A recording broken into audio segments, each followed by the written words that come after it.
അമ്മ അമ്മ എൻ്റെ അമ്മയാ. ആദ്യേ ഞാനൊരു പെണ്ണ, പിന്നെയാടാ ഭാര്യ അമ്മയൊക്കെ ആയത്. നീ കൂടുതൽ ആളെ കളിക്കല്ലേ. ജോലിക്ക് പോകണ്ടെന്ന് പറഞ്ഞാ പോകണ്ട. ഡേ, നീ ഇപ്പൊ തന്നെ ഇറങ്ങിക്കേ, നിന്റെ ബാഗൊക്കെ പാക്ക് ചെയ്തോ. അമ്മ പറഞ്ഞ് കേട്ടില്ലടി, ഇറങ്ങി പോവാൻ നോക്ക്.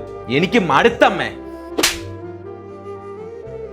അവളോട് ഇവിടുന്ന് ഇറങ്ങി പോവാൻ പറഞ്ഞതേ നിന്റെ ആട്ടും തുപ്പ് സഹിച്ച് അവൾ ഇവിടെ നിൽക്കണ്ടെന്ന് വെച്ചിട്ടാ. ഡേ, നീ ഒരു പഠിച്ച പെണ്ണല്ലേ, ഇവൻ ആവശ്യമില്ല നിന്റെ നേരെ കൈ ഓങ്ങുമ്പോ നീ എന്തിനാണ് ഇതൊക്കെ സഹിച്ച് നിൽക്കുന്നത്? എടി, നിന്നെ പോലെയുള്ള പെമ്പിള്ളേർ ഇത് സഹിച്ച് നിൽക്കുന്നുണ്ടാ ഇവനെ പോലുള്ളവന്മാരെ തലേ കയറി നിരങ്ങുന്നത്. അമ്മേ, ഞാൻ എന്ത് ചെയ്യാനാ?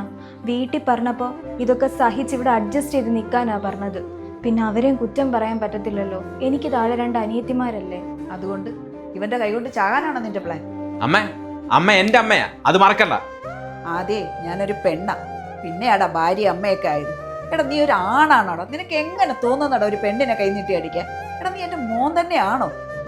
നീ പെട്ടെന്നെല്ലാം ബാക്കി, ഞാൻ നിന്നെ നിന്റെ വീട്ടിൽ കൊണ്ടുവിടാം. നിന്റെ അച്ഛനോടും അമ്മയോടും ഞാൻ സംസാരിക്കാം. ഇനി ഒരു നിമിഷം പോലും നീ അവൻ്റെ കൂടെ ജീവിക്കരുത്.